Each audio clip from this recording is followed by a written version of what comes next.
Hello, আপনি কি মেহের? মেহের চোখ তুলে তাকালো সেদিকে, তারপর বলল, আসসালামু আলাইকুম। জি, আমি মেহের। মেহরাব কয়েক সেকেন্ড চুপ থাকার পর আস্তে করে বলল, ওয়ালাইকুম আসসালাম। 40 মিনিট লেট।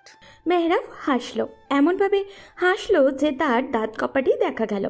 হাসতে হাসতে বলল, আরও লেট হতো, কোনো রকমে ছুটে এসেছি। কি আর করব বলুন, ফ্রেন্ডের সাথে আড্ডা দিতে দিতে আপনার সাথে মিটিংয়ের কথা ভুলেই গিয়েছিলাম, মনে পড়তেই ছুটে এলাম। তা কি খাবেন বলুন? মেহরাবের কথা শুনে মেহেরের বেশ রাগ হলো মনে মনে। হয়তো লোকটার আক্কেল জ্ঞান স্বভাবত একেবারেই নেই, নয়তো ইচ্ছে করে এমন করছে। বিয়ের সাবজেক্টটা বেশ সিরিয়াস ম্যাটার, পাত্রপাত্রীর সাক্ষাতের মতো বেশ জরুরি একটা বিষয়কে এই লোকটা এত হালকাভাবে কীভাবে নিয়েছে। তার তো আগে থেকেই প্রস্তুত থাকার কথা। আরও কত রকম প্রশ্ন মেহেরের মাথায় খেলে বেড়াচ্ছে, যে কারণে মেহরাবের বলা শেষ প্রশ্ন তার খেয়ালই নেই। তাকিয়ে রইল টেবিলের মধ্যে রাখা ফুলদানির ফুলের দিকে। মেহরাবও যেন পাত্তা দিল না, নিজের মতো করেই সব খাবার অর্ডার করলো। কিছুক্ষণের মধ্যেই খাবার চলে এলো। মাঝখানে চলে যাওয়ার সময়টুকু দুজন দুজনের সাথে খুব স্বল্প কথা বলেছে। খাবার অর্ডার দিয়েই মেহরাব ফোন বের করে টেপাটেপি শুরু করে, যেন তার সামনে কেউই উপস্থিতি নেই। মেহরাবের সব কিছুই যেন মেহেরের বিরক্তি লাগছে। লোকটার দর্শনকে শূন্য মান দেওয়া যায় না, কিন্তু তার ব্যবহারকে অনায়াসেই শূন্যের কোঠায় দাঁড় করানোর মতো মান দেওয়া যায়। মেহের খাবার আসার পূর্বে একটা প্রশ্ন শুরু করেছে।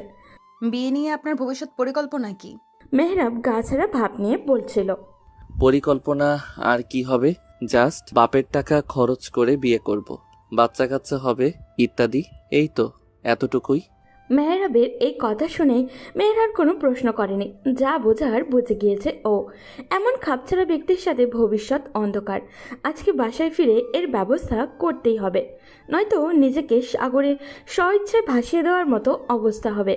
খাবার পরিবেশন করে দিয়ে গেল ওয়েটার। মেহের লক্ষ্য করলো এখানে যা খাবার দেওয়া হয়েছে সেগুলো তার পছন্দ হচ্ছে না। খাবারগুলো দেখে মনে হচ্ছে বেশ ঝাল হবে, এই খাবার খেলে পেটের সমস্যা হবে নিশ্চিত। মেহের ওয়েটারকে আবারও ডাক দিল, স্যুপ অর্ডার করলো। মেহেরাব খাওয়া শুরু করে দিয়েছে ইতিমধ্যেই। খাবার খেতে খেতে মেহেরকে বলল, সে কি, আপনি এগুলো খাবেন না? খাবার কিন্তু বেশ সুস্বাদু। সুস্বাদু হতে পারে, তবে আমার জন্য নয়। ঝাল আমার অপছন্দের জিনিস। ও সরি, এখন তাহলে শুধু স্যুপটাই খেতে হবে আপনার? আচ্ছা, আপনি এরকম আদিকালের মেয়েদের মতো কেন? আদিকালের মেয়ে বলতে আপনি কি বোঝাতে চাইছেন? মেহরাব গ্লাস থেকে এক ঢোক পানি পান করার পর বলল, এই যে লম্বা লম্বা জামা পরেছেন, তার উপর পুরো মাথা পেঁচিয়ে রেখেছেন কাপড়ে, হিজাব না কি জানি বলে এটাকে, আপনার কি অস্বস্তি হয় না এতে? এতে অস্বস্তি হবার কি আছে? একটা শৃঙ্খল পোশাককে আপনার আদিকালের পোশাক কেন মনে হচ্ছে? মেহরাব মুখের খাবারটুকু শেষ করে সামনের দিকে হালকা ঝুঁকে বলল, মেয়েদের কত সুন্দর সুন্দর ড্রেস আছে, খোলা চুল বা ডিজাইন করে বাঁধা চুল দেখতে সুন্দর, সাথে সাজগোজ। মেয়েদের তো এমনিতেই সুন্দর দেখায়, তার সৌন্দর্য কি দেখাবে না নাকি? এইভাবে প্যাকেট হয়ে থাকলে সৌন্দর্য প্রকাশ পায় নাকি? স্যুপ চলে আসছে। মেহের আর কথা বাড়ালো না।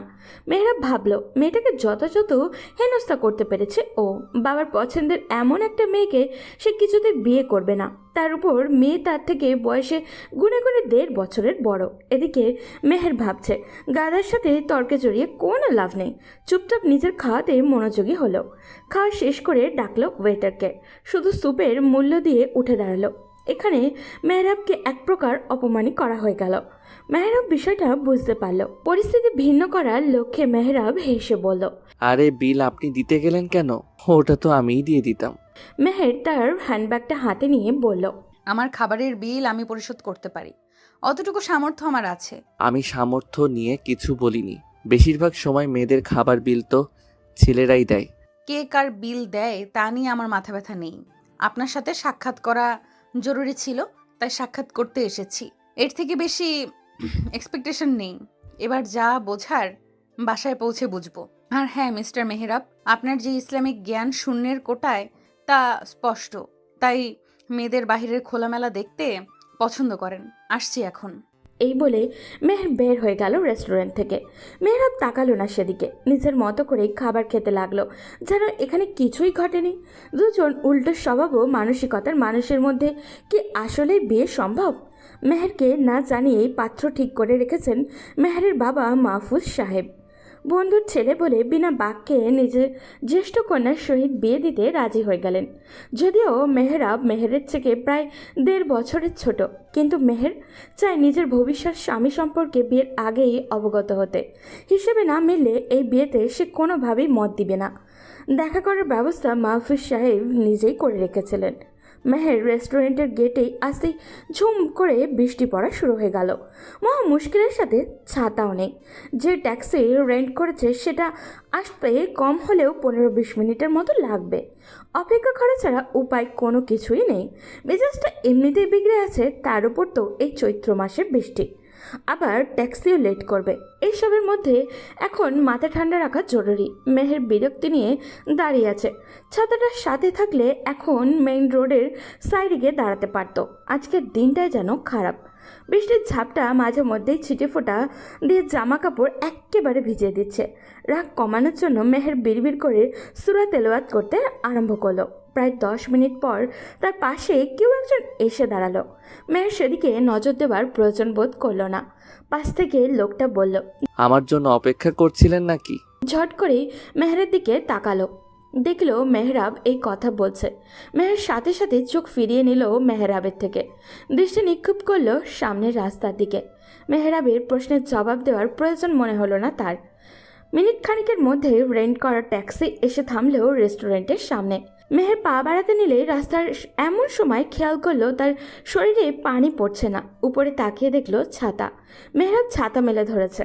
মেহেরের কাছে বাড়াবাড়ি মনে হলো। মেহের মুখোমুখি হয়ে দাঁড়ালো মেহরাবের, তারপর বলল, নিজের সীমা রেখায় থাকুন, আমার উপকার করতে বলিনি আপনাকে। এই বলে মেহের হ্যান্ডব্যাগটা মাথার উপরে দিয়ে ছুটে গেল ট্যাক্সির দিকে। কোনো রকমের ট্যাক্সিতে উঠে হাফ ছাড়ল সে। বিরক্তিতে আজ তার পিছুই ছাড়ছে না। মেহরাবের ছাতা নিয়ে উপকার করতে আসে ব্যাপারটা ঠিক ভালো লাগলো না মেহেরের কাছে। নিশ্চয়ই এমন কিছু করে বসতো যা অসম্মানের। মেহেরের বাসায় পৌঁছাতে ঘণ্টাখানেকের বেশি সময় লাগলো। বাড়ির ভেতরে পা রাখতেই আয়শা বেগম ছুটে এলেন মেহেরের দিকে। আয়শা হলেন মেহেরের মা। 2 কন্যা ও 1 পুত্রের জননী তিনি। আয়শা মেহেরের কাছে যাওয়ার আগেই মাইশা আগে ছুটে এলো। মেহেরের হাত থেকে ভেজা ব্যাগটা নিয়ে বলল, ইস আপু, আজকেও ছাতা নিয়ে যাওনি? মাইশা মেহেরের ছোট্ট বোন। তখন পাশ থেকে মেহেরের মা আয়শা বললেন, তাড়াতাড়ি কাপড় পাল্টাও গিয়ে, তোমার আবার সর্দি ছাড়েই না। কত যে বলি ছাতাটা সাথে রাখতে। উফ মা, এই ছাতার টপিক বাদ দাও তো। মেজাজটা এমনিতেই 420 হয়ে আছে। কোন বাদরের কাছে যে পাঠিয়েছিলে আজ? এই বলে মেহের ঘরে প্রবেশ করে দরজা লাগিয়ে দেয়। আয়শা থমকে দাঁড়িয়ে বলল, বাদর? রেস্টুরেন্টে বাদর আসলো কোথা থেকে? মাইশা দাঁত কেলিয়ে হেসে বলল, বুঝলে না মা, আপু সম্ভবত তার হবু বরের কথা বলেছে। হবু বরকে বাদর বলা? দিন দিন ম্যানারলেস হয়ে যাচ্ছ।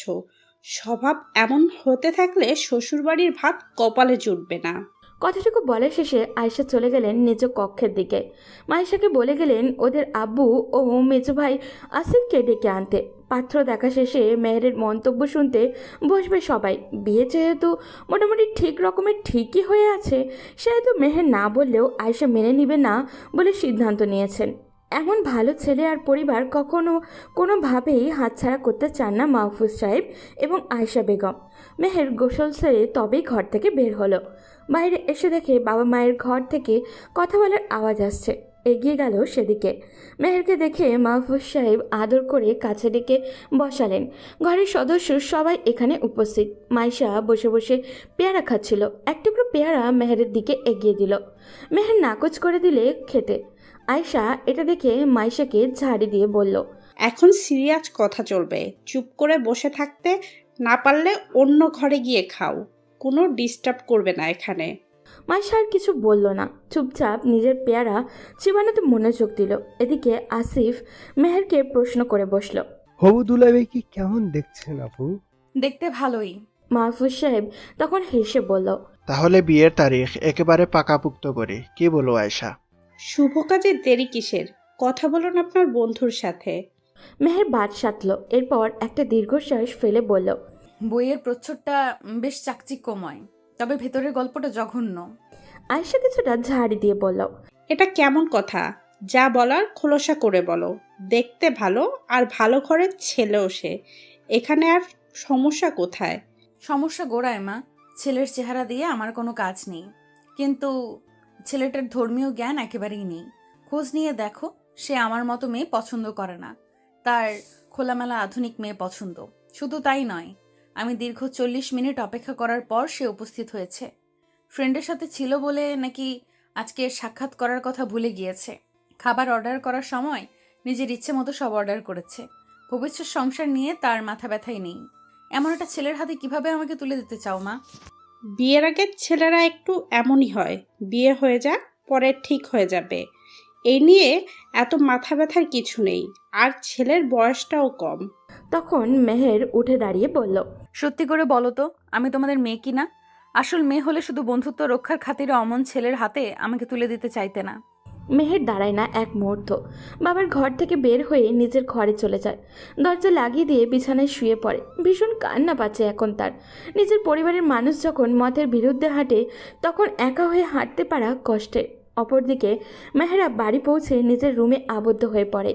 এই মুহূর্তে বাবার সামনে পড়তে চায় না সে। সামনে পড়ুক বা না পড়ুক, প্রার্থী সম্পর্কে কথা বলতে বাবা রেদওয়ান সাহেব আসবেই আসবে। ঠিক 2 মিনিটের মাথাতেই দরজায় টোকা পড়ল। বিরক্তি নিয়ে দরজা খুলল মেহরাব। খুলে দেখলো তার মা সাফিয়া দাঁড়িয়ে আছেন। মেহরাব জোর করে ঠোঁটে হাসি ফুটিয়ে বলল, কিছু বলবে আম্মু? তোর জন্য আমরা দুই পুরোপুরি অপেক্ষা করছি। দ্রুত ফ্রেশ হয়ে বের হবি, জরুরি কথা সব সারতে হবে।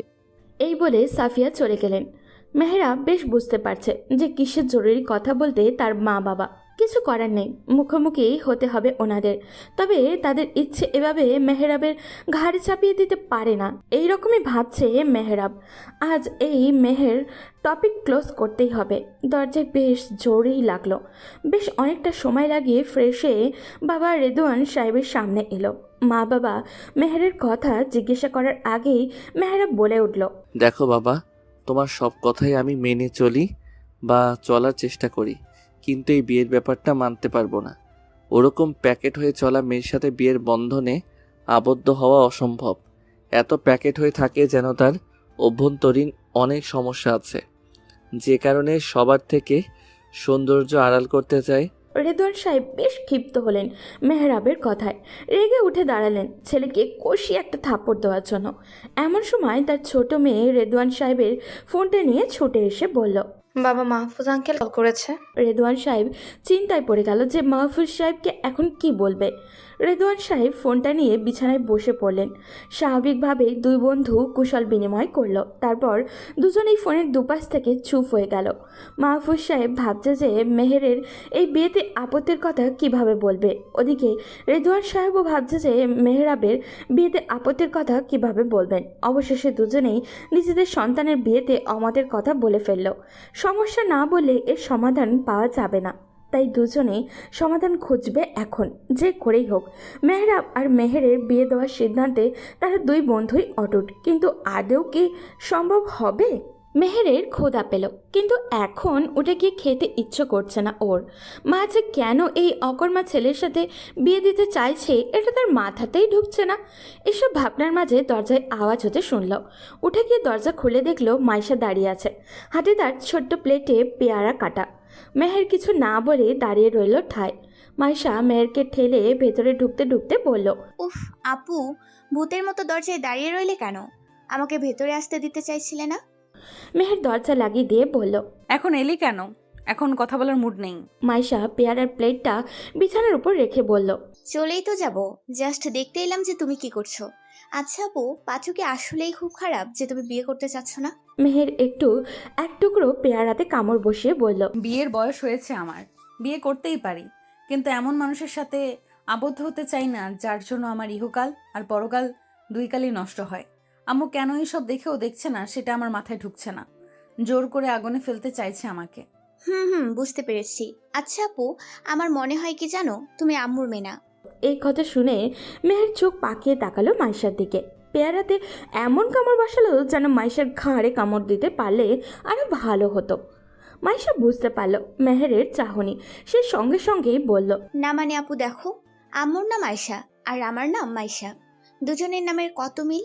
তোমার নামের সাথে আম্মুর নামের মিল নেই। আব্বুর নাম মাহফুজ আর তোমার নাম মেহের। তার মানে তুমি আব্বুর মেয়ে, আম্মু নাও। না হলে আম্মু এত জোর করতো না। মেহের ধমক দিয়ে বলল, তোর এই গোবরের মাথার লজিক ধুয়ে তুই পানি খা। এখন যা এখান থেকে। আগামী কয়েক ঘন্টা যেন তোকে আমার আশেপাশে না দেখি। মাইশা এক প্রকার পালিয়ে যাওয়ার মতো করেই ছুটে বের হয়ে গেল মেহেরের ঘর থেকে। মাইশা বের হতে না হতেই আসিফ এসে দরজায় উপস্থিত। মেহের দরজা লাগাতে গিয়ে দেখলো আসিফ সামনে এসে দাঁড়িয়ে আছে। এসেছিলাম তো খোঁজ নিতে, এখন দেখি তোমার মেজাজ 420। শুধু শুধু শখ খেয়ে অকালে মরতে চাই না, গেলাম আমি। আসিফ দাঁড়ালো না আর সেই মুহূর্তে চলে গিয়েছে। সে জানে মেহেরের মন খারাপের সময় একা থাকা পছন্দ করে, তবুও একটু চেক করতে এসেছিল। কিন্তু মাইশা হয়তো এমন কিছু বলছে যাতে করে বড় বোনটার মেজাজ চরম পর্যায়ে গিয়ে ঠেকেছে। এই জন্য আর কথা বাড়ায়নি। আসিফ চলে গেল, মেহের দরজা লাগিয়ে বিছানায় চলে যায়। শুয়ে শুয়ে পেয়ারাগুলোকে ইচ্ছা মতো চেপচ্ছে। রাগগুলো যেন পেয়ারের উপর দিয়েই যাচ্ছে। এদিকে মেহরাব হাঁটু গেড়ে বসে আছে রেদওয়ান সাহেবের সামনে। রেদওয়ান সাহেব ইচ্ছে করেই এভাবে ছেলেকে বসিয়ে রেখেছে। ছেলে যথেষ্ট বড় হয়েছে, তাই তিনি চাচ্ছেন না গায়ে হাত তুলে ছেলেকে শাসন করতে, কিন্তু প্রয়োজন পড়লে তা তিনি নিশ্চয়ই করবেন। রেদওয়ান সাহেবের একটাই বক্তব্য, বিয়ে করলে মেহেরকেই করতে হবে, আকদ করিয়ে ফেলবেন। চেনা জানা যা হওয়ার আকদের পর দুজন করে নিবে। কিন্তু মেহরাব এই সিদ্ধান্তে নারাজ। রুচির বিপরীতে থাকা মেহেরকে সে কিছুতেই বিয়ে করবে না। রেদওয়ান সাহেব শেষমেশ মেহরাবকে উদ্দেশ্য করে সাফিয়াকে বলল, তোমার ছেলেকে বলে দাও মেহেরকে বিয়ে না করলে তাকে ত্যায্য করব। এমন ছেলে আমার প্রয়োজন নেই যে কিনা সোনা আর তামার মধ্যে তফাৎ বুঝে না। কথা শেষে রেদওয়ান সাহেব বের হয়ে যান ঘর থেকে। বাবা চলে যাওয়ার সাথে সাথেই মেহরাব উঠে দাঁড়িয়ে মা সাফিয়াকে বলল, আম্মু, বাবাকে বোঝাও মেয়েটার মধ্যে কি এমন আছে যে আমাকে ওই মেয়েকেই বিয়ে করতে হবে। ত্যায্য করলেও আমি তাকে বিয়ে করব না। বিয়ে দুদিনের খেয়াল নয় যে আজ বিয়ে করে কাল মেয়েটাকে ছেড়ে দেব। যাকে পছন্দ না তাকে কিভাবে জীবনসঙ্গী করব, কিভাবে তাকে সহ্য করব। সাফিয়া দীর্ঘশ্বাস ফেলে বললেন, তোর বাবা ঠিকই বলেছে যে তুই তামা আর সোনার তফাৎ বুঝিস না এখনো। বিয়ের আগে তোর বাবাকেও আমার এত পছন্দ ছিল না। পারিবারিকভাবে বিয়ে হয়েছে আমাদের, কই আমাদের তো কিছু হয়নি। তোরা দুই ভাই বোনও জন্মেছিস, আমরা এখনো কিভাবে একসাথে আছি? তোকে শুধু সঠিক শিক্ষাটাই দিতে পারিনি।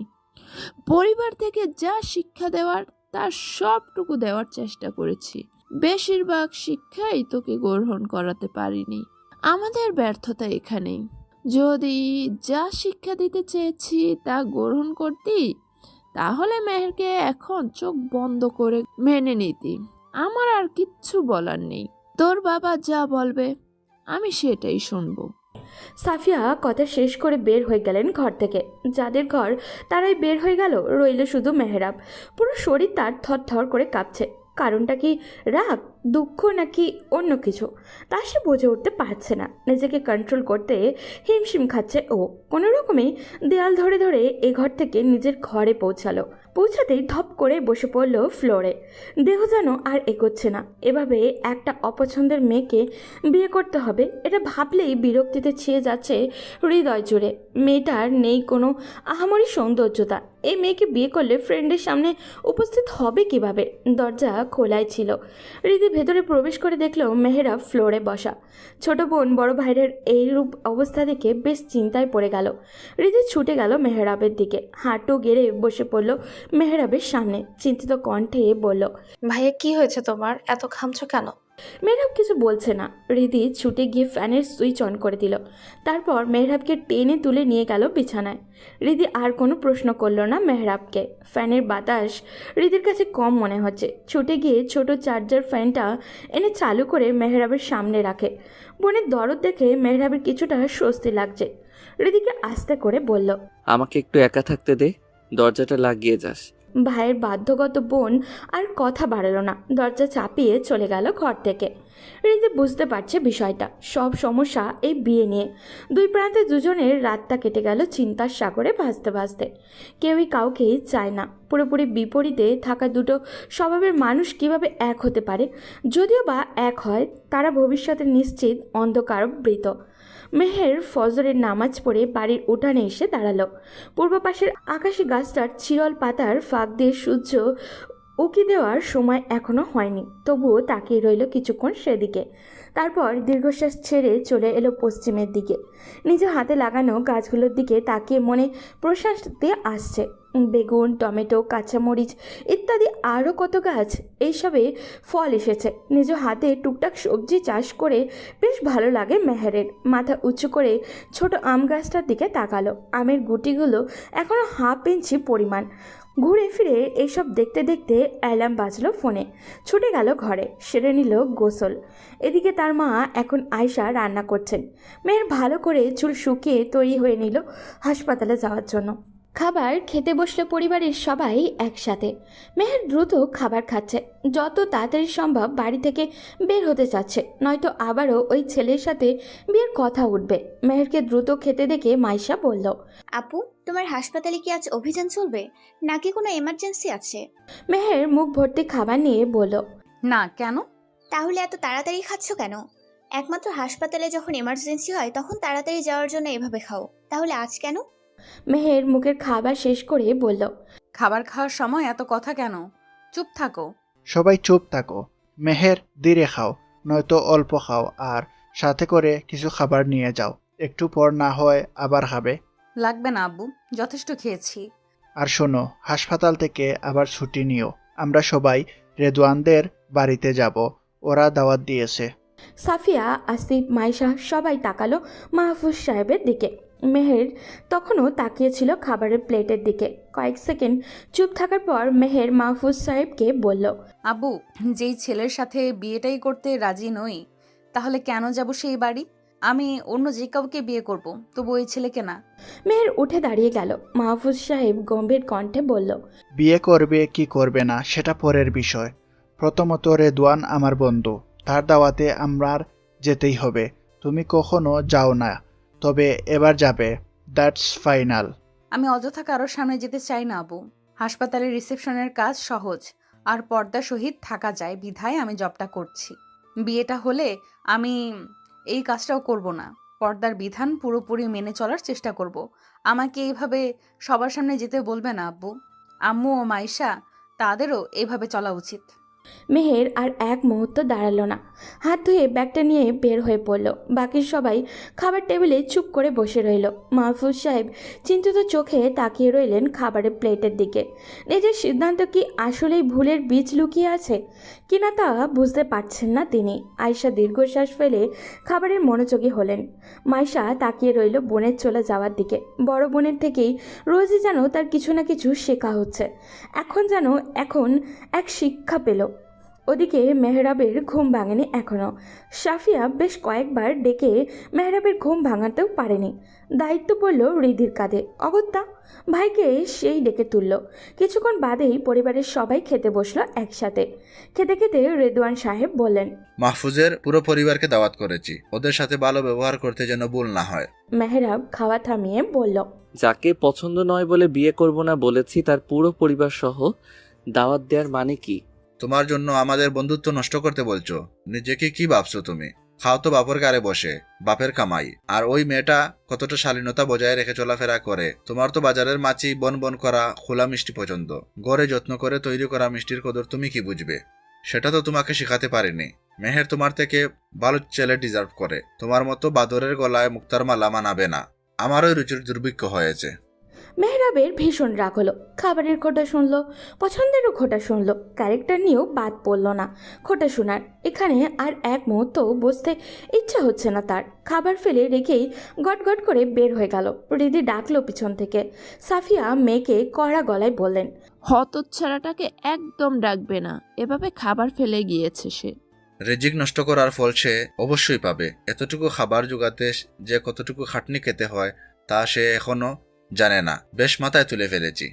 তিনজনে নিজেদের খাবার খাওয়ায় মনোযোগী হলো। ভাইয়ের না খাওয়া বের হয়ে যাওয়ার দিকে রিদির বেশ খারাপ লাগছে। কি হতো যদি বাবা এই কথাগুলো খাবার খাওয়ার পরে বলতো? ভাইটা অন্তত খাবারটা খেয়ে বেরোতো। রাগ করে কোথায় যে বের হয়ে গেল তা অজানা। রাগের মাথায় কোনো ভুল যেন না হয় এটাই দোয়া করছে রিদি। ওদিকে হাসপাতালের 4-5 জন লোক একসঙ্গে একজনকে দ্রুত নিয়ে এলো। আহত ব্যক্তির অবস্থা খুবই খারাপ, বাইক অ্যাক্সিডেন্ট করেছে কভার্ড ভ্যানের সাথে। ডাকাডাকি শুরু হয়ে গেল ডাক্তারের। এমার্জেন্সি ডাক্তার রবিউল হাসান আহত ব্যক্তিকে চিকিৎসা দিলেন। করা হলো এক হাত ও এক হাত পায়ের ব্যান্ডেজ, তারপর করা হলো এক্স রে। ধরা পড়ল হাঁটু ভেঙেছে, হাত না ভাঙলেও ফাটল ধরেছে। মাথাতে বেশ আঘাত পেলেও বড়সড় ক্ষতি হয়নি হেলমেটের জন্য। পুরো দেহ জুড়ে রক্তে মাখামাখি। মেহের রিসেপশনে বসে বারবার রোগীর অবস্থা দেখছে, নাক মুখ বেশ ফুলেছে। মেহের বুঝতে পারেনি যে এটা মেহরাব।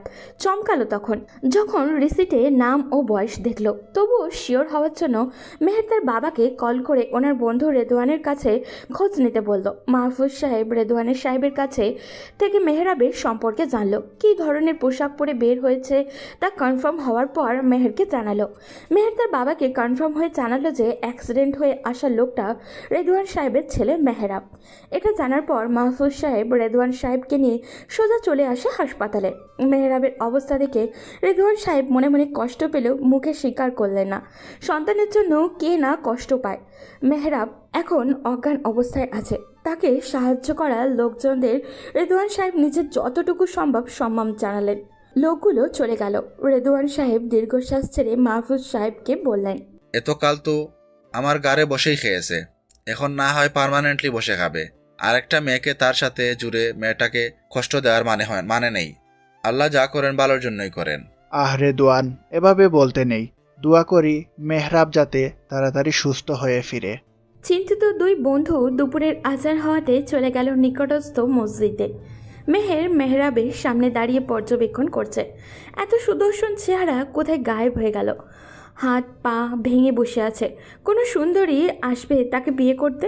আরও কত রকম কথা মনে মনে বলে যাচ্ছে মেহের।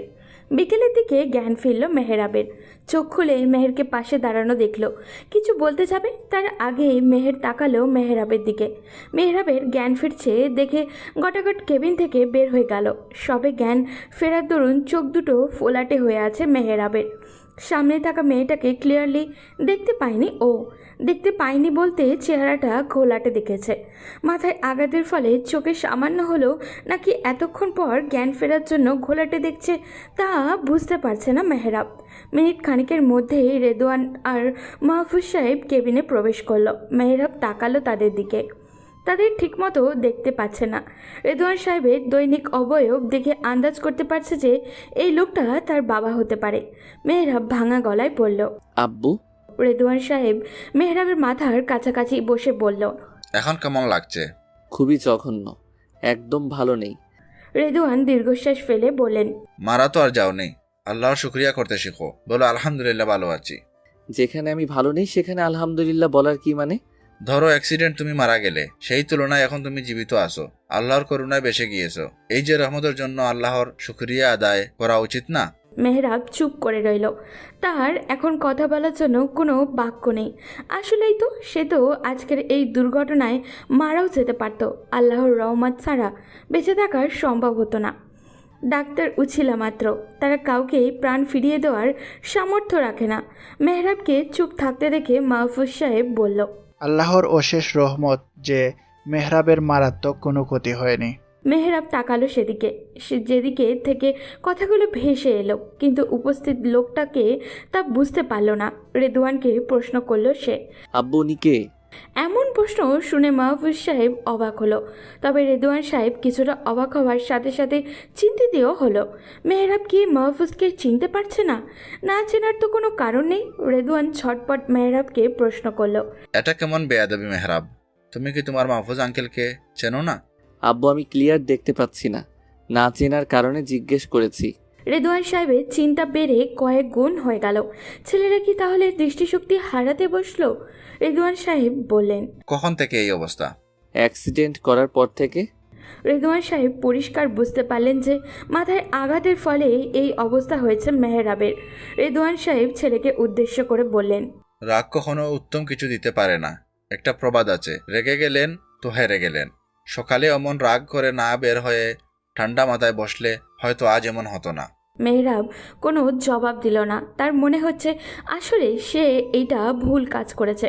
নিজের মার্জি মাফিক রাগ দেখি না বের হলে হয়তো এই দুর্ঘটনার শিকার হতো না ও। এখন নিজের অবস্থা করুন, এক প্রকার পঙ্গুর মতো। বেঁচে থেকে অন্যের ভরসায় জীবনযাপন করাটা দুর্বিষহ। এই দুর্বিষহের সীমান্ত মেহরাব পার রেখে ফেলেছে। কপালে দুর্গতি ছাড়া আর কিচ্ছু নেই। এমন একজন পুরুষকে এখন আর কে বিয়ে করবে? যতটুকু বড়াই ছিল নিজেকে নিয়ে, অবশিষ্ট নেই আর কিচ্ছুই। রেদওয়ান সাহেব মাহফুজ সাহেবকে নিয়ে কেবিন থেকে বের হয়ে গেল। ডাক্তারের সাথে কথা বলাটা খুবই জরুরি। চোখে ঘোলাটে দেখার বিষয়টা নিয়ে কথা বলতে হবে। অকালে অন্ধ হবে নাকি ছেলেটা? রাতের মধ্যে মেহরাবকে বাড়িতে নিয়ে আসা হয়। মেহরাবের অবস্থা দেখে তার মা ও বোন অস্থির হয়ে উঠল। মাঝে মধ্যে চোখের পানি মুছেও দেখা গেল তাদের। মেয়ে জাতি তো কুসুমের ন্যায় নরম মনে হয় তাদের। এই নরম মনও আবার পরিস্থিতি ভেদ পাথরের ন্যায়ও কঠিন হয়ে যায় নিমেষেই। মা মেয়ে মিলে মেহরাবের যত্নে লেগে পড়ল। কী রেখে কী করবে এসব নিয়েই ছোটাছুটি। সারাটা দিন খাওয়া হয়নি, বিকেলে শুধু রুটি কলা খেয়েছিল ওরা। ক্ষুধা এখন মাত্রাতিরিক্ত পেরেছে, যা মেহরাব বেশ ভালোই বুঝতে পারছে। সাফিয়াও কম নয়। অসুস্থ ছেলের জন্য দেখে শুনে সব ভালো ভালো রান্নাগুলোই করেছেন। রিদি তার মাকে সাহায্য করে রান্নার কাজে।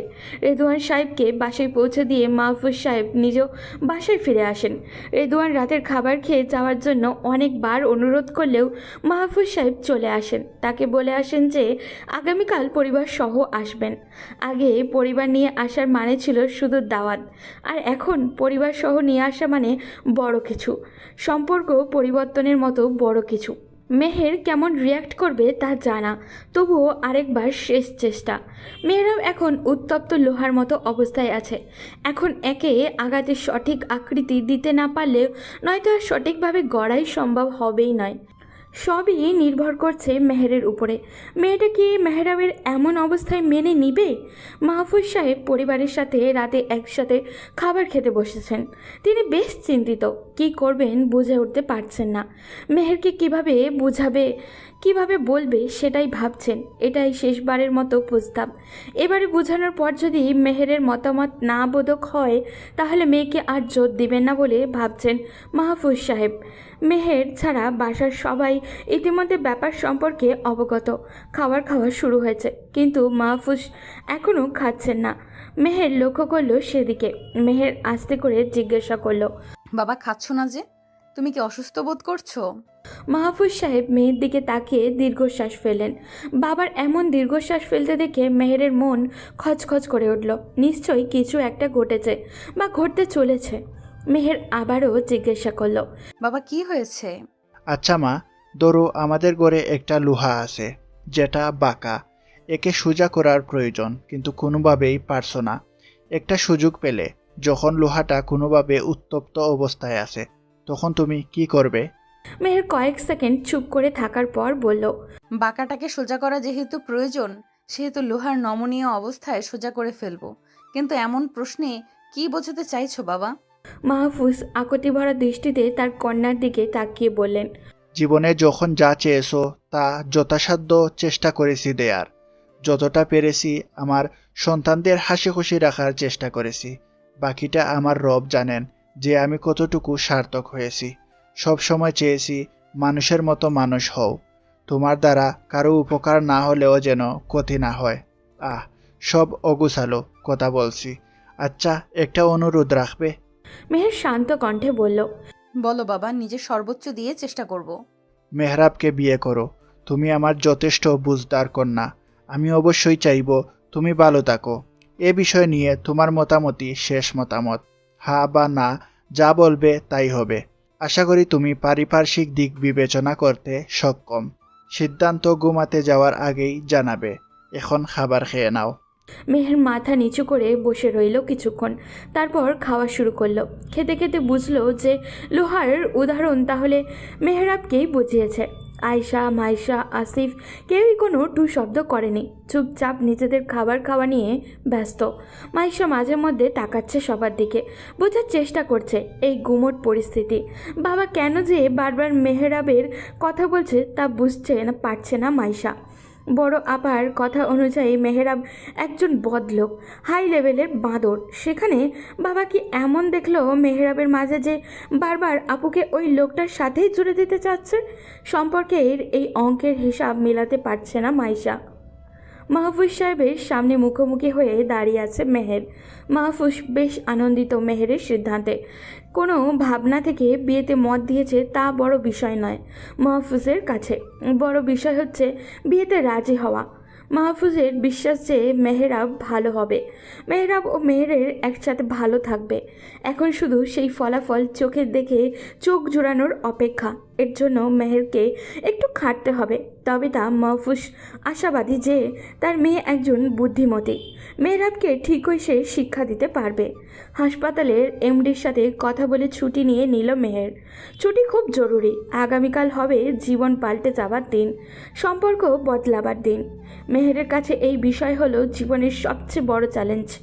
মেহের চলে এলো নিজ কক্ষে। এদিকে মাহফুজ খুশি উপচে পড়ছে। রেদওয়ানকে কল দিয়ে মেহেরের রাজি হওয়ার ব্যাপারটা জানিয়ে দিল। রেদওয়ান মেহেরকে বিয়ের কথা জানালে মেহেরাব বেশ অবাক হয়। এই মুহূর্তে বিয়ের চিন্তা কল্পনাতেও আসবে না তার। শরীরের এমন অবস্থা নিয়ে বিয়ে কিভাবে সম্ভব, তাও আবার সেই মেহেরকেই? এই মেয়েটাই রাজি হলো বা কী করে? জীবনে এক প্রকার জাহান্নামের মতনই হয়ে এসেছে। এই জীবনে সে কেন জড়িত হতে যাচ্ছে? মেহেরাব ভালো মন্দ আর কিছুই বলল না, শুধু বাবার কথা শুনে গেল। প্রতিদিনের মতো ভোর এলো, রাঙিয়ে দিল আঁধারে ঢাকা অন্তরিক্ষকে। গগন জুড়ে সূর্যকিরণের হাসি ফুটলেও হাসি ফোটেনি মেহেরের ঠোঁটে। কপাল জুড়ে চিন্তার বাজ, নিজের ভবিষ্যৎ নিয়ে চিন্তা। বুকের ধুকপুকানি কমার বদলে বেড়েই যাচ্ছে। নামাজ শেষে যায় নামাজেই বসে রইল। পরিবারের বাকিরা মেহেরাবদের বাড়ি যাওয়ার প্রস্তুতি নিচ্ছে। বেশ কিছুক্ষণ পর মেহেরের দরজায় টোকা পড়ল। মেহের ধীর পায়ে উঠে দাঁড়িয়ে জায়নামাজটা বিছানার কিনারায় রেখে দিয়ে দরজা খুলে দিল। খুলে দেখে তার মা আয়শা দরজায় দাঁড়ানো, হাতে একটা শপিং ব্যাগ। আয়শা ব্যাগটা মেহেরের হাতে ধরিয়ে দিয়ে বলল, মা, তাড়াতাড়ি তৈরি হয়ে নে, ঘন্টাখানিকের মধ্যেই আমরা বের হব। মাইশাকে কি পাঠাবো তোকে হেল্প করতে? মেহের মাথা ডানে বামে ঝাঁকিয়ে বলল, না মা, ওকে পাঠানোর প্রয়োজন নেই, তারও তৈরি হওয়া বাকি, আমি একাই পারবো। আয়শা এক কদম এগিয়ে মেহেরের কপালে চুমু খেয়ে মাথায় হাত বুলিয়ে চলে গেলেন। মুখে হাসি থাকলেও সেই হাসি যেন মেকি হাসি। মনের গভীর থেকে এ হাসি আসেনি তার। স্বভাবতই তিনি তার মেয়েকে নিয়ে চিন্তিত। প্রথম দিকে এত চিন্তা ছিল না। মাহফুজ সাহেবের থেকে তিনি বেশি চাইতেন মেহেরাবের সাথে মেহেরের বিয়ে হোক, কিন্তু মেহেরাবের এমন একটা দুর্ঘটনার পর নিজের মেয়েকে আর ওই ছেলের সাথে তুলে দিতে চাইছেন না উনি। এই নিয়ে স্বামী স্ত্রী তর্কাতর্কিও করেছেন, তাতে কোনো লাভ হয়নি। এখন হাসি মুখে মেনে নেওয়া ছাড়া উপায় নেই। মেহের ব্যাগ খুলে দেখল তাতে শাড়ি, প্রয়োজনীয় জুয়েলারি ও কসমেটিক রাখা আছে। নিজের বিয়ের জন্য নিজের হাতেই সাজতে হবে এমন ভাবেনি কখনো মেহের। ভাগ্য নিজের হাতেই সাজগোছে লেখা আছে হয়তো, অন্য কাউকে পাওয়া তাই সম্ভব নয়। মেহের ধীর হাতে সব বের করে বউ সাজার প্রস্তুতি নিল। সাধারণভাবে সেজেও নিল। বেনারসি শাড়ির উপরে পরে নিল বোরকা। নিকাবটা বাঁধতেও ভুলল না, একদম আড়াল করে নিল নিজেকে। আয়নার সামনে দাঁড়িয়ে নিজেকে ভালো করে দেখে বিড়বিড় করে বলল, হে আমার রব, আমার উপর রহম করুন। আজ থেকে এই আড়াল যেন চিরস্থায়ী হয়, আমি যেন সব ঠিকঠাক করতে পারি। দরজায় টোকা পড়ল। মেহের দীর্ঘশ্বাস ছেড়ে এগিয়ে গেল দরজার দিকে। দরজা খুলে দেখলো মাইশা দাঁড়ানো। বেশ ভালোই সেজেছে সে। মেহেরকে দেখে মাইশা অবাক হয়ে বলে, আপু, সব সময় বোরকা বা গাউন টাইপের ড্রেস পরো ঠিক আছে, কিন্তু আজকে তো তোমার বিয়ে। আজকে অন্য দিনের তুলনায় আরো বেশি নিজেকে আড়াল করেছো কেন? বিয়ে বলে কি পর্দা করা নিষেধ? ওরা এখনো আমার কেউ হয় না, একমাত্র বিয়ের কবুল পড়ার পরেই আত্মীয় হবেন, তখন আমি কিছুটা অনাবৃত হতে পারি। কিন্তু তুমি এত সেজেছো কেন? তোমার বোরকা কোথায়? মাইশা কিছুটা বিরক্ত আর হতাশা মেশানো কণ্ঠে বলল, আপু, তোমার বিয়েতে একটু সাজগোজ করবে না? এই সাজের ওপর বোরকা পরলে সেজে কি লাভ? কেউ তো দেখবে না। অন্যকে দেখানোর জন্য সেজে থাকলে আমার বোন বলে পরিচয় দিও না। আমার ত্রিসীমানায় যেন তোমাকে না দেখি। তোমাকে এই নিয়ে অনেকবার বুঝিয়েছি, যথেষ্ট বড় হয়েছো এখন। সব সময় বাহিরে বোরকা পরে বের হও। আমার বিয়ে আমার বিষয়, তাতে নিজেকে কেন প্রদর্শন করবে? মাইশা হতাশ হলো। অন্তত নিজের বোনের বিয়েতে একটু সাজগোজ করে আনন্দ করবে তা আর হলো না। নিজের ঘরে চলে গেল বোরকা পরিধান করতে।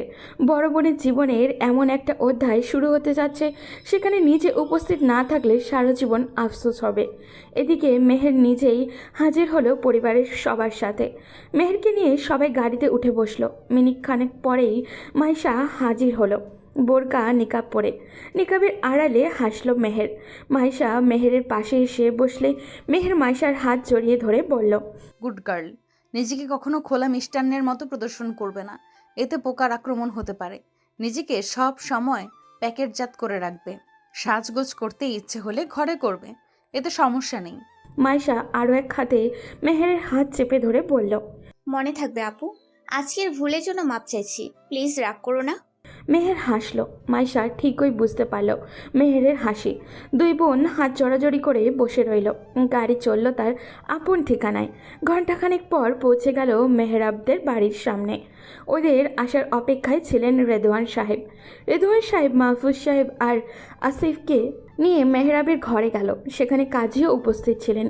একদিকে সাফিয়া আর রিদি মিলে মেহের, আয়শা ও মাইশাকে নিয়ে ওদের রুমে গেল। মেয়ের হাত পা কাঁপছে। আজকে প্রথম এলো এই বাড়িতে। এখানে হবে আজ থেকে স্থানীয় নিবাস। রিদি বারবার মেহেরের দিকে তাকাচ্ছে, মনে মনে ভাবছে, এই বিয়ের দিনেও কি এমন কেউ পর্দা করে? সাফিয়া মেহের ও মেহেরের মা বোনকে বলল, এই ঘরে তো আর পুরুষ নেই, অন্তত ঘুমটা খুলে বসো। আয়েশা ও মাইশা ঘোমটা খুলে বসলো। তারপর মেহেরের নিকাব খুলল। মেহেরকে সাফিয়া বা রিদি আগে একবারও দেখেনি। এই প্রথম দেখে ওদের মুখ থেকে বের হয়ে এলো, মাশাআল্লাহ। আয়েশাকে নিয়ে সাফিয়া একটু রান্নাঘরের দিকেই গেল। আয়েশা চাচ্ছিল সাফিয়ার সাথে আলাদা করে একটু কথা বলতে। মেয়েটাকে এমন এক ছেলের হাতে তুলে দিতে চাচ্ছে, একটু কথা তো বলাই উচিত। এদিকে ঘরে মেহের, মাইশা ও রিদি রয়ে গেল।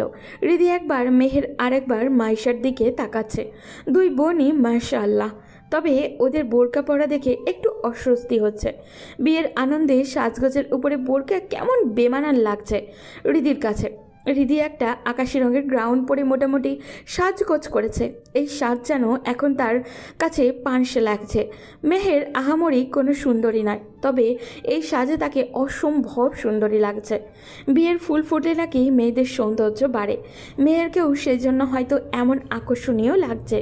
বোরকাটা খুললে হয়তো সৌন্দর্য আরও ঠিকরে পড়বে। রিদি মেহেরের পাশে গিয়ে বসে পড়ল। ঘাড় কাত করে মেহেরের চেহারার দিকে তাকিয়ে বলল, আমার ভাইয়া এমন একজন মানুষকে রিজেক্ট কেন করলো তা আমার মাথায় আসছে না। মাইশা চট করে বলে উঠল, জনাবা, আপনার ভাইয়া গর্ধব না হলে এমনটা করতো না। রিদি মাইশার দিকে ভ্রু কুচকে তাকিয়ে বলল, গর্ধব কি? গর্ধব হলো গাধা, গাধা না হলে কেউ এমন করে না। রিদি কিঞ্চিত রাগান্বিত কণ্ঠে বলল, আমার ভাইয়াকে গাধা বলার তুমি কে?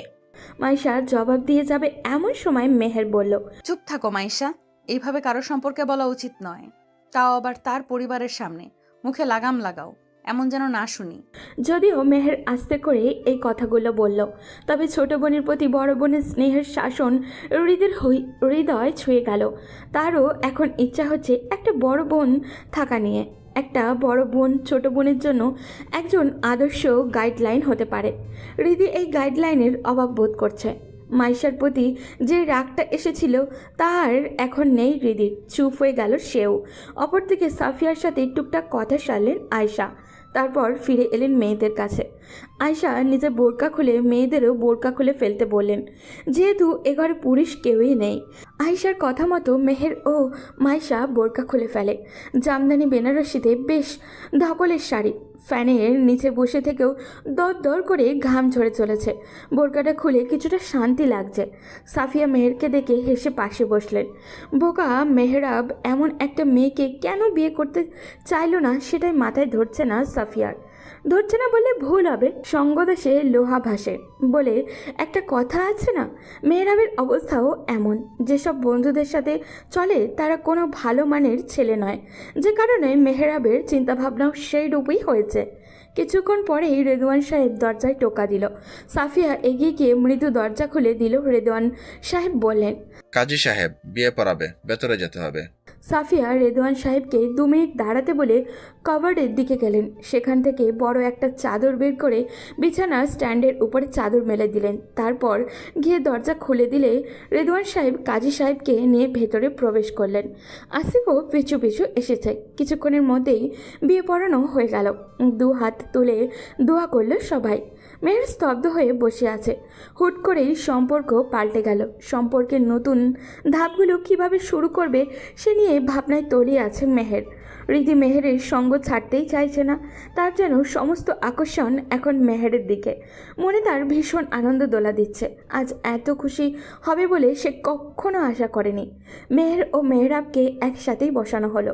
এ ঘরে মুরব্বীরা এখন কেউই নেই, আছে শুধু মেহের আর মেহরাব, রিদি, মাইশা ও আসিফ। মাইশা ইতিমধ্যেই মেহেরের হুকুম মতে বোরকা পরে ফেলেছে। অতি প্রয়োজন ছাড়া যাতে কথা না বলে সেই সম্পর্কেও হুঁশিয়ারি করে দিয়েছে। এদিকে মেহরাব মেহেরের দিকে তাকাচ্ছেই না। তার যেন বিন্দু মাত্র ইচ্ছা নেই নতুন বউকে দেখার। সবাই মিষ্টি মুখ করা নিয়ে ব্যস্ত। রিদি মেহরাবের হাতে কাঁটা চামচ দিয়ে একটা মিষ্টি ধরিয়ে দিয়ে বলল, মিষ্টি বউকে নিজ হাতে মিষ্টি মুখ করাও ভাইয়া। মেহরাব চোখ পাকিয়ে তাকালো রিদির দিকে। এরপর বলল, তোকে পাকনামি করতে কে বলেছে? দূরে থাক এখন। তুমি একটা রসকসহীন কুমির।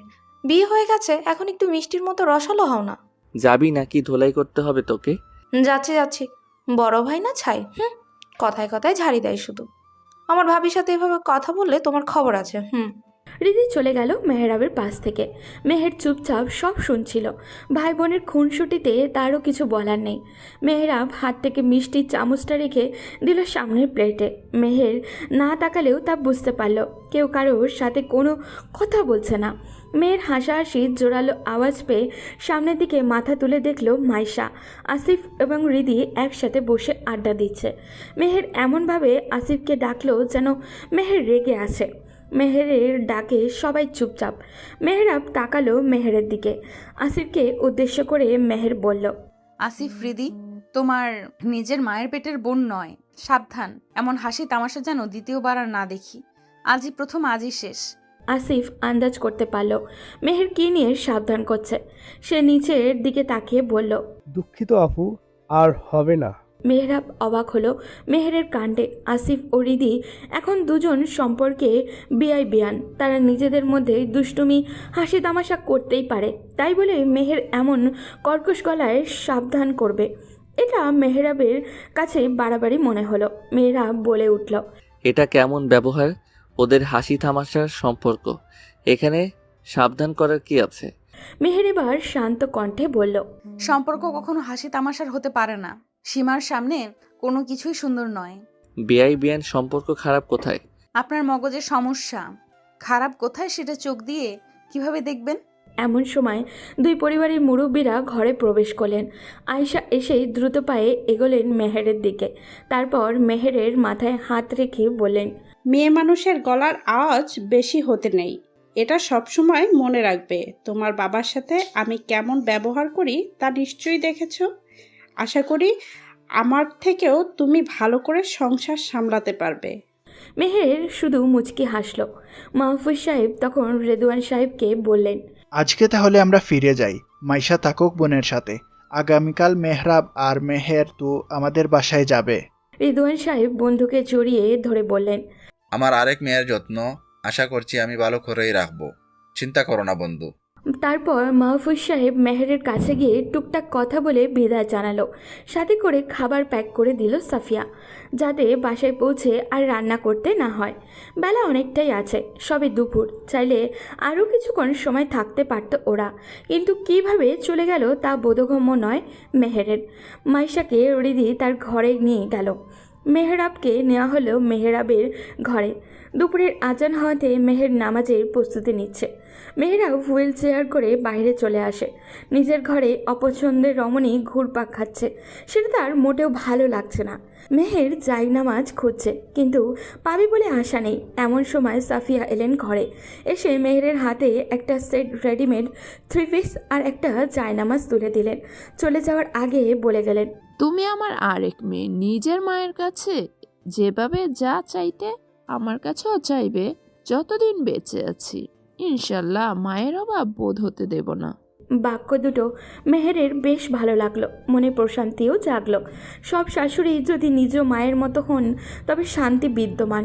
মেহের দরজা লাগিয়ে দিল কাপড় পাল্টাতে। নামাজ শেষ হতে না হতেই দরজায় টোকা পড়ল। মেহের জায়নামাজ তুলে বিছানার কিনারায় রেখে গিয়ে দরজা খুলে দিল। দেখল রিদি আর মাইশা দাঁড়ানো। মাইশার আগে রিদি ঘরে প্রবেশ করে ফেলল। মেহেরের এক হাত জড়িয়ে ধরে ধরে বলল, ভাবি দুপুরে খাবার খাবে চলো, তখন তো কিছুই খাওনি। মেহের অপর হাতে মাথায় ভালো করে ঘোমটা টেনে বলল, একটুখানি পরে যাই।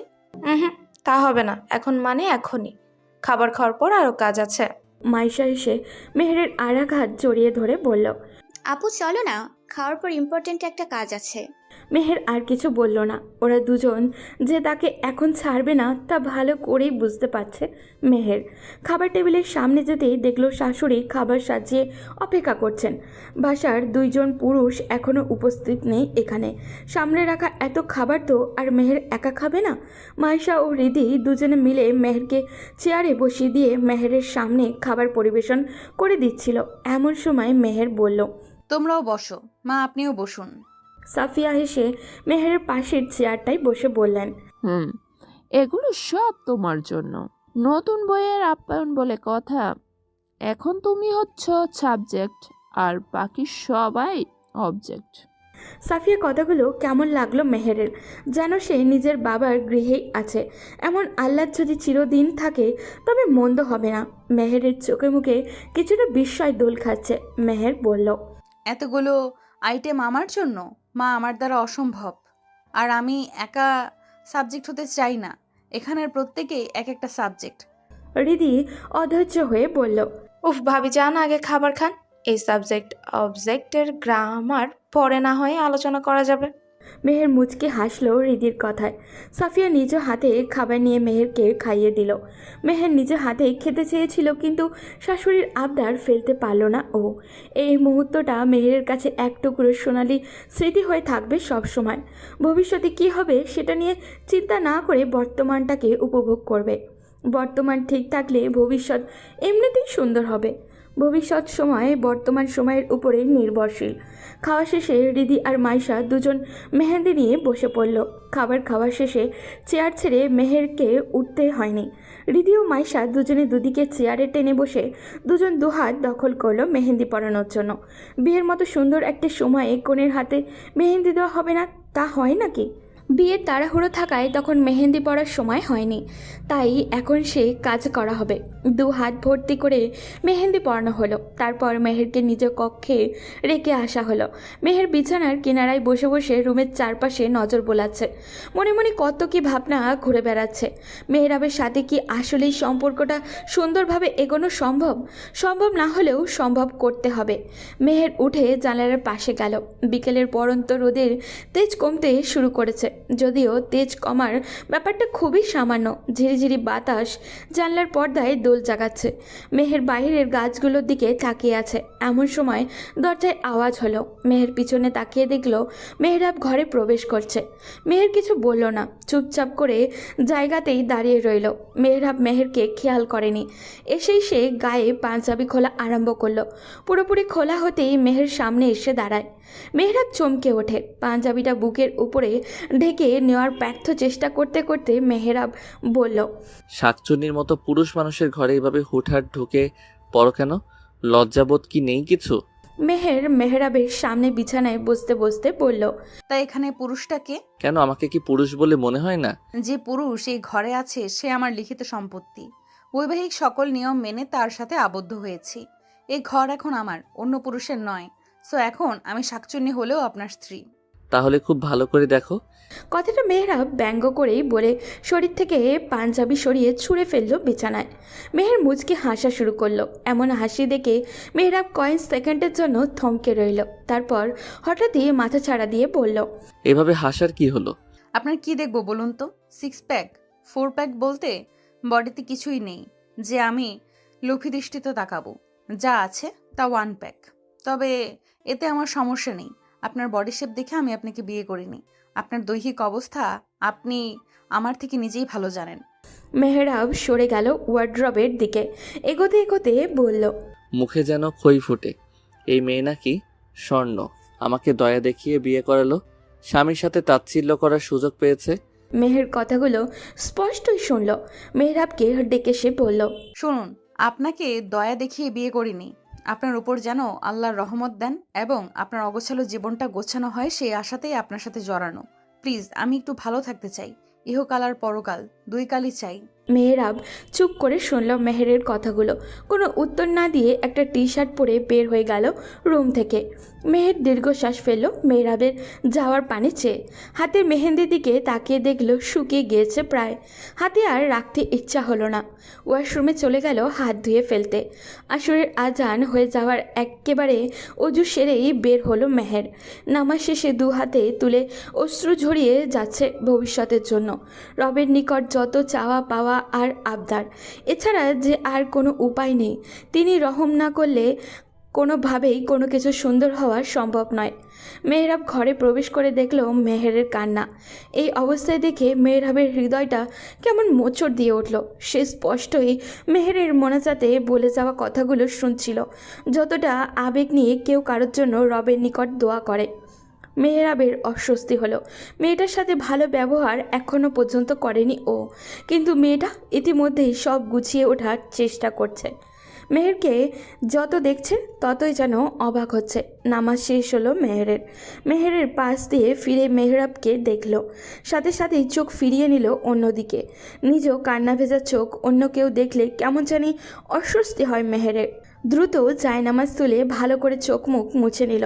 মেহরাব মেহেরের দিকে এগিয়ে গিয়ে বলল, সন্ধ্যায় আমার কিছু ফ্রেন্ড আসবে, সেজেগুজে তৈরি থেকো। মেহমানের সামনে খ্যাতের মতো যেও না। মেহের তৎক্ষণাৎ বলে উঠল, ফ্রেন্ড কারা, ছেলে নাকি মেয়ে? মেহরাব গর্ব করে বলল, আমার ক্যারেক্টার এত খারাপ নাকি? অবশ্যই, আবার সব ছেলে বন্ধু। আপনার চরিত্র খুবই গন্ধযুক্ত। বলি, বউটা কার, আপনার নাকি আপনার বন্ধুদের? পরপুরুষের সামনে নিজের বউকে যেতে বলতে লজ্জা হয় না আপনার? এত কিছু শুনতে চাচ্ছি না, সন্ধ্যায় তৈরি থাকবে, ব্যাস। মেহের ছল ছল চোখে তাকিয়ে রইল কিছুক্ষণ মেহরাবের প্রস্থানের দিকে। লোকটাকে কী করে সামলাবে সেটাই চিন্তা। বিয়ের প্রথম দিনই কোথা থেকে বন্ধুরা এসে হানা দিচ্ছে। এদের শিক্ষা দেওয়ার দরকার, কিন্তু কিভাবে কি করা যায়? দেখতে দেখতে সন্ধ্যা চলে এলো। মাগরিবের পরপরই মেহরাবের 4 জন বন্ধুও চলে এলো। শাহিন নামের একজনের শুধু বউ আছে। সে অবশ্য তার স্ত্রীকে সাথে করে নিয়ে এসেছে শো অফ করার জন্য। সেই সাজগোজ করেছে শাহিনের স্ত্রী। মেহের আড়াল থেকে শুনছিল ওদের আড্ডাবাজি। মেয়েটা জর্জেট শাড়ি পরে এসেছে। দেহের আগা থেকে গোড়া অবধি সব কিছু স্পষ্ট বোঝা যাচ্ছে। ছেলেগুলো সৌন্দর্য নিয়ে কমেন্ট করতেই ব্যস্ত। মেয়েরাও সেখানে সামিল হয়েছে। মেহেরের ভীষণ রাগ হচ্ছে। তার সদ্য হওয়া স্বামী কিনা অন্য একটা মেয়ের রূপের প্রশংসায় পঞ্চমুখ। ভাবি ভাবি ডেকে অশ্লীলতার ছড়াছড়ি। বেশ খানিকক্ষণ আড্ডার পর সবাই জেদ ধরেছে মেহরাবের নতুন বউ দেখার জন্য। একটা রুমেই বসা ছিল সব বন্ধুরা। রিধি এসে ওদের নাস্তা পানি দিয়ে গেছিল। সাফিয়ার কাছে মেহরাবের এই বন্ধুগুলো ভালো ঠেকে না। রেদওয়ান সাহেব এই মুহূর্তে বাড়িতে নেই। মেহরাব মেহেরকে ডাকার জন্য নিচের রুমের দিকে এলো। মেহের আড়াল থেকে দেখছে সেটা। দ্রুতই সে ঘরের ভেতরে চলে গেল। মেহরাব ঘরে প্রবেশ করে বেশ অবাক হলো। মেহেরকে দেখে তার চক্ষু চড়ক গাছ। মেয়েটা করলোটা কি? মেহরাব এসে দেখল মেহের বোরকা পরে পুরো পরিপাটি হয়ে গিয়েছে। চোখ দুটো ব্যতীত আর কোনো কিছুই দেখা যাচ্ছে না। মেহরাব দ্রুত বলল, এটা কি করেছো তুমি? এভাবে প্যাকেট হয়েছে কেন? আমার এক ফ্রেন্ডের ওয়াইফ এসেছে, দেখবে সে কত স্মার্ট, পরিবেশ বুঝে সে। তোমাকে এতবার বলার পরেও তুমি বোরকা পরে আছো ঘরের ভেতর। বিয়ের প্রথম দিনেই যা অবাধ্য হচ্ছ, আর কয়দিন পার হলে না জানি কি হয়। তোমার মতিগতি বেশ বুঝতে পারছি। বন্ধুদের সামনে আমাকে অপমান না করলে শান্তি হচ্ছে না তোমার? আপনার মতো কি আমাকেও নির্লজ্জ ভাবেন? মেহরাব দাঁত কটকটিয়ে বলল, আমার মতো মানে? নির্লজ্জের মতো করেছিটা কি? বুঝেছি, ঝগড়া বাঁধাতে চাচ্ছ। অন্যের বউয়ের দিকে গোল আলুর মতো বড় বড় চোখ করে তাকিয়ে থাকেন। এক একজন মজা করার ছলে কি বাজে বাজে মন্তব্য করছে, আপনি বসে বসে সেসব গিলছেন।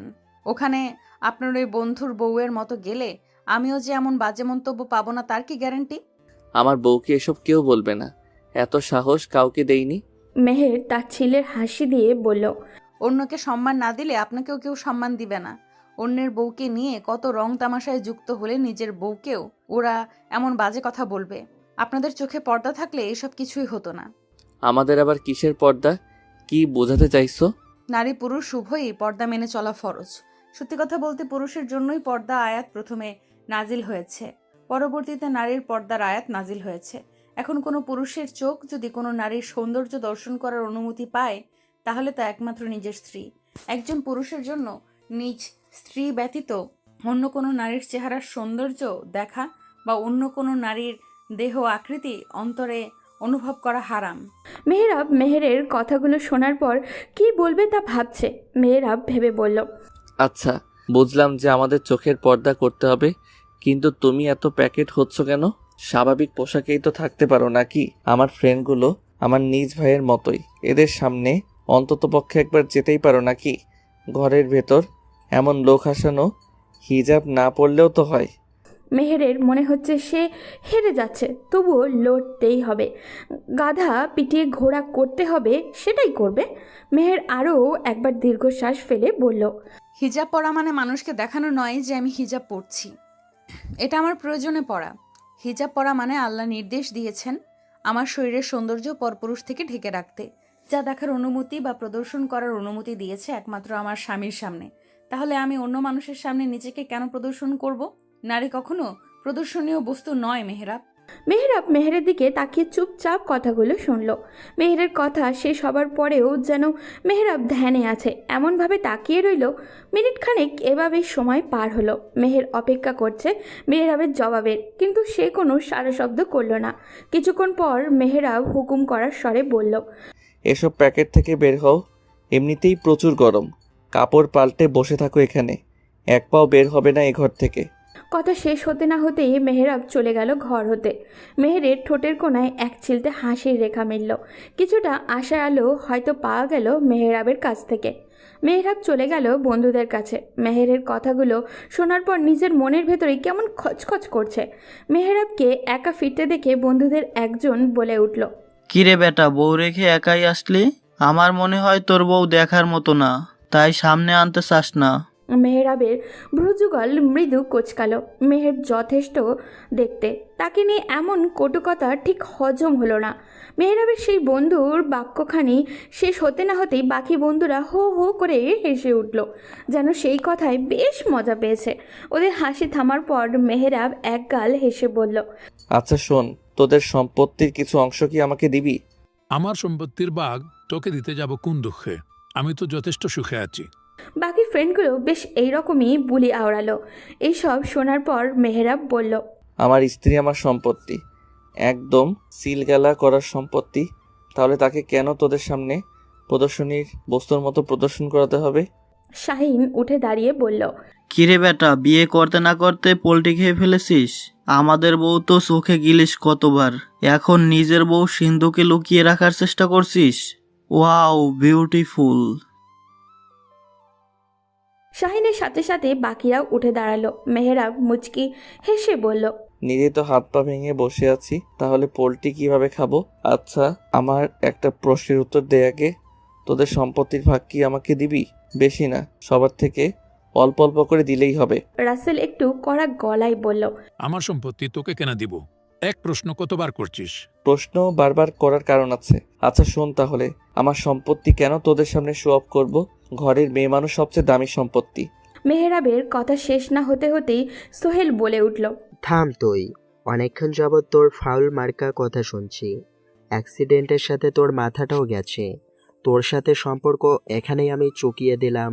আর কখনো যোগাযোগ করিস না আমাদের সাথে, এত ফালতু সময় নেই। এই চল তোরা। সোহেলের কথা পৃষ্ঠে কেউ আর কিছু বলল না। একজনের চেহারার বিরক্তির ছাপ। সবাই বের হয়ে গেল বাসা থেকে। মেহরাব চুপ করে এক জায়গায় স্থির রইল বেশ কিছুক্ষণ। এতদিনের ফ্রেন্ডশিপ শেষ হয়ে গেল। কেন যে এত কথা বলতে গেল তা নিজেও বুঝতে পারছে না। এই রকম তো হওয়ার কথা ছিল না। কি হলো হঠাৎ করে? মেহেরের বলা কথাগুলো শোনার পরে মনের ভিতরে কিসের উৎপাত যে শুরু হলো তা বুঝেই উঠতে পারছে না ও। অনুভূতি বেশ অন্যরকম। বন্ধুদেরকে এতগুলো কথা বলেও যেন গভীরভাবে আফসোস হচ্ছে না। কিছুক্ষণ পর নিজ কাঁধে কারো স্পর্শ পেল মেহরাব। ঘাড় ঘুরিয়ে দেখল তার বাবা রেদওয়ান সাহেব দাঁড়ানো। মেহরাব মুচকি হেসে বলল, আব্বু কখন এলে? এই তো যখন তোমার বন্ধু নামক শত্রুগুলো বের হয়ে গেল। আব্বু তুমি ওদের শত্রু কেন বলছো? আমার ক্ষতি তো আর করেনি। রেদওয়ান সাহেব হেসে মেহরাবের সামনে এসে দাঁড়িয়ে বলল, তোমার 4 আনার উপকারও তারা করেনি। ওরা যেভাবে চলাফেরা করতো তা শুভনীয় নয়। ধর্মীয় কোনো নিয়মকানুন ওদের মধ্যে নেই। তোমার কি এটা ক্ষতির দিক মনে হয় না? আব্বু আমি তো আর ওদের মতো চলিনি। চলেছ, তবে আজকে যা করেছ তা উচিত কাজই করেছ। প্রতিটা সম্পর্কই সুন্দর যদি তা নিয়ম অনুযায়ী রাখা যায়। মেহরাব দীর্ঘশ্বাস ফেলে বলল, বাধ্য আব্বু, ওদের সাথে পথ চলা হয়তো আজই শেষ। রেদওয়ান সাহেব হেসে মেহরাবের কাঁধে চাপড় দিয়ে বলল, শেষ হলেই আলহামদুলিল্লাহ। নিজের দিকে একটু তাকাও। অবশ্যই তুমি ভালো মন্দ বুঝো। তোমার এই বন্ধুগুলো যে তোমার উপকারী না তা তোমাকে এতকালেও বোঝাতে পারেনি। আজ যে বুঝতে পেরেছো তার জন্য শুকরিয়া। আল্লাহ তোমাকে পূর্ণ হেদায়েত দান করুন, আমিন। বাবা ছেলে হাসলো। এ হাসি ভীষণ সুন্দর। রেদওয়ান সাহেব তার ছেলের সাথে ওই ঘরে বসেই এশার আজান পর্যন্ত কথাবার্তা বললেন। এশার নামাজ পড়ে রাতের খাবার খেতে বসলো সবাই একসাথে। খুব আনন্দঘন মুহূর্ত কাটল নতুন পরিবারের মানুষজন। মেহেরের মনে হচ্ছে না যে সে এখন শ্বশুর বাড়ি আছে। বাবা মায়ের মতোই সাফিয়া রেদওয়ান সাহেব যথার্থ স্নেহ করছেন। মেহের মনে মনে দোয়া করছে এরূপ স্নেহ ভালোবাসা যেন আজীবন থেকে যায়। খাওয়া দাওয়া শেষ করে বাকি রইল দুটো কাজ। 1, মেহেরকে বধূ সাজানো। 2, মেহেরাবের ঘরটাকে সাজানো।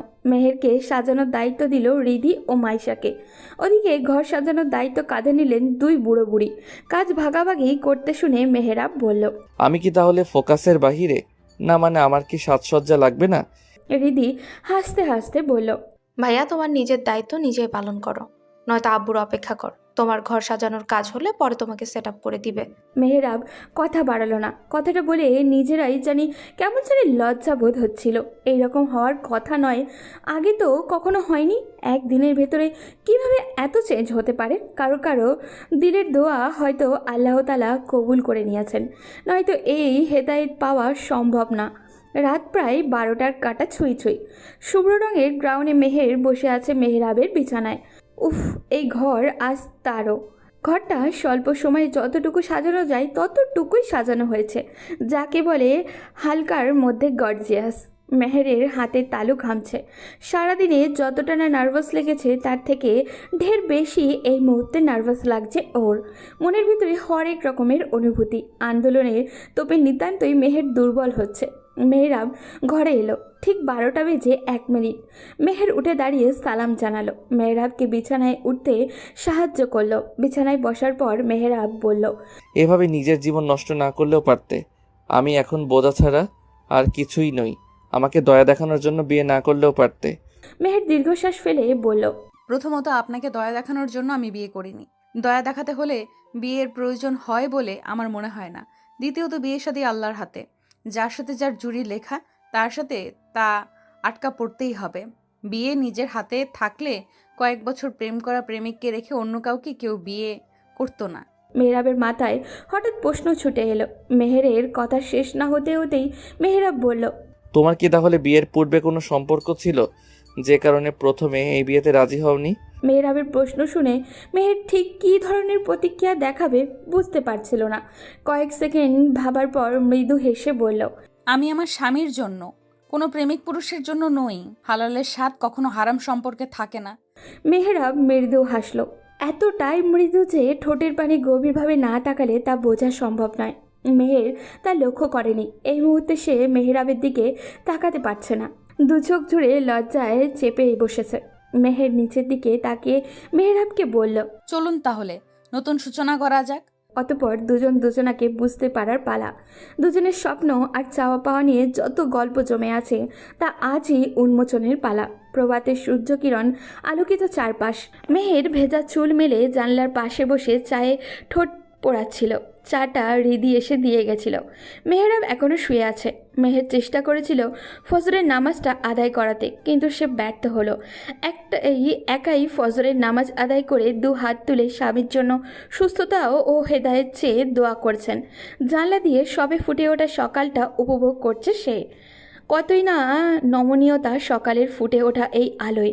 মেহরাব আড়মোড়া দিয়ে ঘুম ঘুম চোখ খুলে তাকাতেই দৃষ্টি পড়ে মেহেরের দিকে। স্নিগ্ধ এক সকালে শুভ্র এক রমণীর উপচে পড়া সৌন্দর্যের চোখে আটকালো মেহরাবের। টুলের ওপরে বসে চায়ে চুমুক দিচ্ছে মেহের। এদিকে তার খোলা চুলগুলো বসা অবস্থায় ফ্লোর ছুঁই ছুঁই করছে। ফ্যানের বাতাসে কিছু শুকনো চুল এলোমেলো হয়ে নাচানাচি করছে। মেহরাব আটকে গেল এখানে। এভাবেই একটু একটু করে মেহেরের প্রেমে পিছলে পড়ছে সে। ভবিষ্যতে নাকানে চুবানিও খেতে পারে। মেহরাব সদ্য জেগে ওঠা ঘুমো কণ্ঠে বলল, শুভ সকাল সিনিয়র। মেহের পাশ ফিরে তাকিয়ে এক ফালি চাঁদের ন্যায় হাসি দিয়ে বলল, আপনাকেও শুভ সকাল জুনিয়র। মেহরাব আর কিছু বলল না। উঠে বিছানায় হেলান দিয়ে বসে তাকিয়ে আছে মেহেরের দিকে। কি বলবে খুঁজে পাচ্ছে না ও। মেহের চায়ের শেষ চুমুক বসিয়ে তাকালো মেহরাবের দিকে। মেহরাবের চাহনি দেখে ধক করে উঠল বুকের ভেতরটা। অচেনা এক চাহনি, ঘোর লাগানো এক মুহূর্ত। স্বামী স্ত্রীর মাঝে এভাবেই বুঝি প্রেম আসে। মেহের চোখ ফিরিয়ে ঢোক গিলে বলল, কিছু কি বলবেন? মেহরাবের যেন হুঁশ এলো। সেও চোখ নামিয়ে নিল। এভাবে বিহারের মতো তাকিয়ে থাকবে এটা সে ভাবতেও পারেনি। বিয়ে এক অদ্ভুত জিনিস, সম্পূর্ণ ভিন্ন এক দুনিয়ার মতো। ভালো মন্দ দুটোই বসবাস করে। এটা নির্ভর করে আমাদের নিজেদের উপরে। মেহরাব দ্রুত বিছানা থেকে উঠে ওয়াশরুমে চলে গেল। মেহেরের সামনে থাকলে বোকার মতো আর কি করে বসবে তার আর জানা নেই। নিজের অ্যাটিটিউড বিয়ের পর ধূপধাপ করে পাল্টে যাচ্ছে। একদিনে এত সব। নিজের প্রতি নিজেরই এখন বিশ্বাস নেই মেহরাবের। সকালের নাস্তার পর মেহের তৈরি হয়ে নিল, সাথে মাইশাও তৈরি হলো। আজ সে বাবার বাসায় যেতে হবে। মেহরাবও তৈরি হলো। কিছু উপহার সামগ্রী রেদওয়ান সাহেব আর সাফিয়া বেগম মিলে তৈরি করে রেখেছিলেন। যাওয়ার সময় মেহেরের হাতে ভালো করে বুঝিয়ে দিলেন সেই সব। 2 মাস কেটে গিয়েছে ইতিমধ্যে। মেহরাব এখন বেশ ভালো করেই হাঁটাচলা করতে পারে, কোনো অসুবিধাই হয় না। মেহের তার জীবনে ম্যাজিকের মতো, নতুন এক পাল্টে দেওয়া ভোরের মতো, যে কারণে নিজেকে এতটা গুছিয়ে নিতে পেরেছে ও। এখন সে তার বাবার সাথে ব্যবসা সামলায়। ছেলের এই পরিবর্তনে রেদওয়ান সাহেব বেজায় খুশি। মেহেরকে ছেলের বউ করে আনার সিদ্ধান্তটা শতভাগ সাফল্য অর্জন করেছে। মেহের তাড়াতাড়ি করে গোসলের পানি বালতি ভরে রাখছে। মেহরাবের কাছ থেকে ফেরার সময় হয়ে এসেছে। মেহরাব ফেরার পূর্বেই তার প্রয়োজনীয় সব কিছু প্রস্তুত রাখে মেহের। সারাদিনের কাজ শেষে বাড়িতে ফিরে আসার পর এই ক্লান্তি তাকে ছুঁতে পারে না মেহেরের জন্য। মেয়েটা মেহরাবের জন্য সর্বসেবা হয়ে গিয়েছে। মেহরাবের হৃদয় জুড়ে যে মেহের এত দ্রুত গতিতে জায়গা দখল করে নিবে তা মেহরাব কল্পনাও করেনি। মেহের রিদির ঘরের পাশ দিয়ে রান্নাঘরের দিকে যাচ্ছে মেহরাবের জন্য শরবত তৈরি করতে, কিন্তু মেহের দাঁড়িয়ে পড়ল। রিদি সম্ভবত কারোর সঙ্গে গভীরতা নিয়ে ফোন আলাপ করছে। গভীরতা বলতে প্রেমিক যুগলের মাঝে যেমন আলাপ হয় আর কি। মেহের অপেক্ষা করলো রিদির কথা শেষ হওয়ার। প্রায় 15 মিনিট শেষে রিদির কথা শেষ হলো। এত সময় মেহের ধৈর্য নিয়ে দাঁড়িয়ে ছিল ঠায়। কথা শেষ হওয়ার পর মেহের দরজায় টোকা দিল। কয়েক সেকেন্ডের মধ্যেই রিদি হাসি মুখে দরজা খুলে দিল। মেহের রিদির সামনে মুখোমুখি হয়ে বসে আছে। কার সাথে কথা বলছিলে? মেহেরের এই প্রশ্নের জবাবে রিদি বেশ ইতস্তত বোধ করছে। শেষ পর্যন্ত বান্ধবীর সাথে কথা বলছিল বলে দিল। রিদির জবাবে যে সত্যতা নেই মেহের তা বাচনভঙ্গিতেই বুঝতে পারল। রিদি হয়তো কোনো কারণ থেকে বলতে চাইছে না। মেহের জোরও করল না, তবে হাল ছাড়ল না। কোনো না কোনোভাবে তাকে বোঝালে সে বুঝবে এই আশা করছে মেহের। মেহের বলল, আচ্ছা রিদি, তোমাকে একটা প্রশ্ন করি। ভাবি, তা আবার জিজ্ঞেস করতে হয় নাকি? বলা যা বলার। ধরো তোমাকে আমি 2টো রসগোল্লা দিলাম। একটা খুব যত্ন সহকারে প্যাকিং করে রাখা হয়েছিল, আর অপরটি খোলা অযত্নে ছিল। তুমি কোনটা গ্রহণ করবে? রিদি সাথে সাথেই উত্তর দিল, অবশ্যই পরিষ্কার পরিচ্ছন্ন পরিবেশে যেটা ছিল সেটা নেব। খোলা অবস্থায় রাখাটা কেন নেবে না? খোলা অবস্থায় থাকা মানে তো তুমি নিজেও জানো ভাবি, কত ধুলাবালি রোগ জীবাণু ছড়াইতে, কত রকমের পোকামাকড় হানা দিতে পারে বিনা অনুমতিতে। অবশ্যই এটা স্বাস্থ্যের জন্য খারাপ।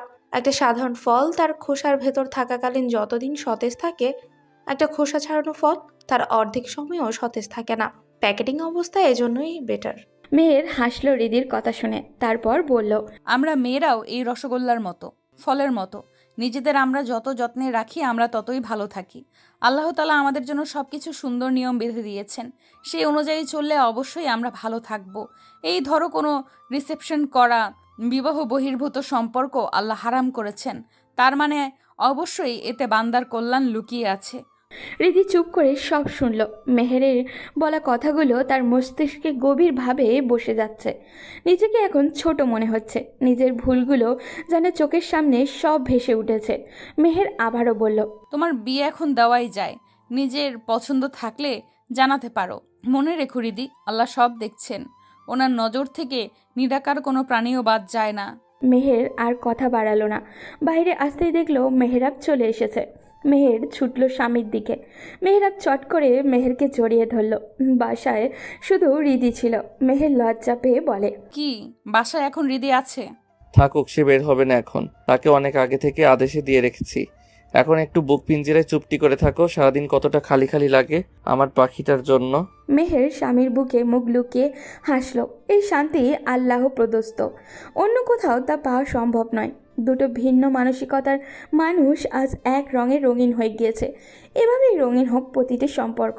আজ এই পর্যন্তই, দেখা হবে পরবর্তী কোনো গল্পতে। সেই পর্যন্ত সবাই ভালো থাকবেন এবং সুস্থ থাকবেন।